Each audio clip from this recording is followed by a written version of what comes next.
Hyundai Motor Group Executive Chair Yoon Sun Chung met Prime Minister Narendra Modi in New Delhi recently.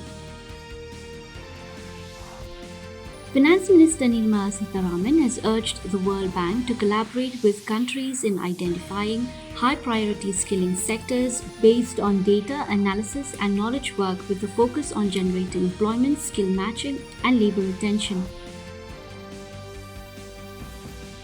The 17th Urban Mobility India Conference and Exhibition will begin at Mahatma Mandir in Gandhinagar today.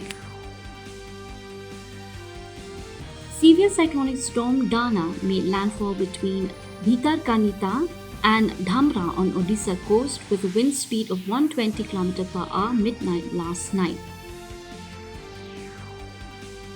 Chief Justice of India, Justice D.Y. Chandrachud, has said that over the past 75 years, the Supreme Court has evolved into a people's court.